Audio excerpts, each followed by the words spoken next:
big overtime win for Sam. And obviously, over-ranked opponent again. Yeah, it was. I mean, that's what we got to do. Tough matches like that.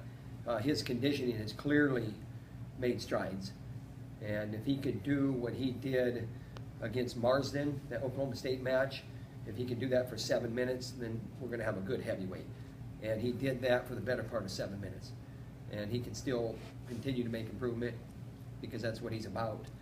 But definitely is going to help him when he's going to the body like that. Just a good, solid, patient match against a guy that, they really like that guy. I think he's 5 or 6 ranked.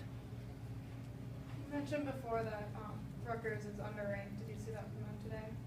What's that? You mentioned before that Rutgers is underranked in your opinion. Did you see that from them today? It's one of those things where, first of all, they believe in their team, and, we didn't wrestle well last week, and, they had a big win over Cornell, and there was a lot of chatter. And so, I think they were out of the top 10, but I thought maybe they should be in the top 10.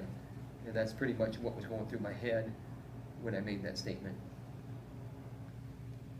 The biggest thing is positions. We got to keep getting better in positions. The way Edwin Cooper's riding on one side, he can switch, get to the other side. Birak finishing single leg. Sam Brooks being more ready. And if he does end up with a guy that can throw both legs in, you got to be able to wrestle out of that and into your positions where you can score. And we got slowed down there. Did a good job in the third period getting that takedown because I don't know how much he had left in the gas tank. And that's important. And when you don't get ready, that's what happens. Your gas tank starts to get away from you, but, you got to take your hat off to him too. So we just got to get better in positions.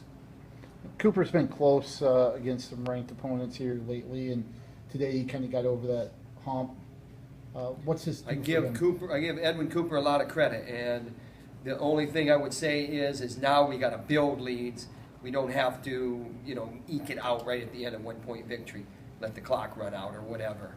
And and one thing that he's doing better is when guys get to his legs, they're not going right to the ceiling.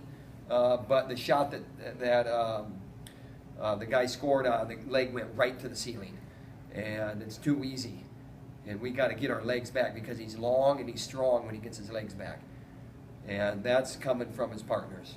That's coming from his coaches and his workout partners. So, he fell asleep there a little bit on the edge of the mat over there by that dance team. Tom Gilman seems to have found even an extra gear that maybe he didn't have a year ago. What are you seeing now versus? Just understanding more about like a ready state of mind and how do I get or keep my motor running if a guy's trying to slow me down. I got more than just one tool.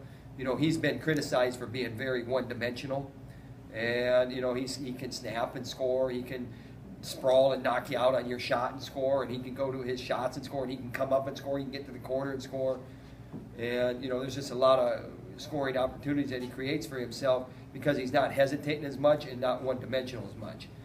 So, he's one of the guys that has gotten better in his positions, and that's what our other guys need to keep doing. You find a way to win, and I'm talking about Brooks getting better in that bottom position, but he found a way to win too. And Gilman finding a way to dominate, it's the same thing.